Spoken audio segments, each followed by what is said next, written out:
இந்த உலகம் எல்லாமே ஏதோ எங்களுக்கு ஆதரவாக, எங்களுக்கு ஏதோ ஆசீர்வாதம் தருவது போல பல காரியங்கள் வெளிப்படுத்தும். ஆனால் அது தேவனுக்கு பிரியமானதா, அது தேவனுடைய சித்தமா என்பதை நாங்கள் ஆராய்ந்து பார்க்க வேண்டுமானால், அல்லது அதை நாங்கள் தெரிவு செய்ய வேண்டுமானால், தேவனை குறித்த ஒரு அறிவு எனக்கும் உங்களுக்கும் வேண்டும். ஆமென். உங்களுக்கு தெரியும், தானியேலை குறித்து வேதத்திலே நாங்கள் பார்க்கிறோம்.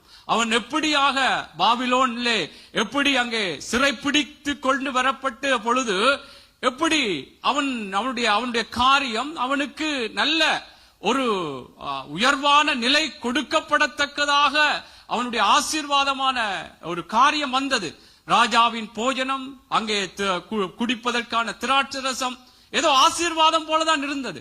ஆனால் தேவனுடைய பிள்ளைகளே, அந்த ராஜாவின் போஜனத்தினாலும் அந்த திராட்சரசத்தினாலும் அவன் தீட்டுப்படாதபடிக்கு அவன் தீர்மானம் பண்ண, அதுல கூட தேவனுக்கு பிரியமில்லாதபடி அந்த விடயங்கள் வருகிறது என்பதை கர்த்தருக்குள்ளான ஒரு வார்த்தையினாலே அல்லது கர்த்தருக்குள்ளாக அவன் அதை அறிந்து கொண்டபடினால்தான் அவன் அதிலிருந்து தப்பினான். ஆமென். அவே தேவனுடைய பிள்ளைகளே, நானும் நீங்களும் நாங்கள் எல்லாமே ஒவ்வொரு நிலைகளிலும் இந்த பூமியிலே, இந்த தேசத்திலே பல காரியங்களுக்குள்ளாக போய் வருகிறோம். ஆனால் நாங்கள் கர்த்தருக்கு பிரியமானது என்ன அல்லது கர்த்தருடைய விருப்பம் என்ன என்பதை நாங்கள் அறிந்து கொள்ள வேண்டுமானால் தேவனை அறிய வேண்டும், தேவனுடைய வார்த்தையை அறிய வேண்டும். ஆமென். அப்பொழுதுதான் நாங்கள் தப்பலாம். ஆமென்.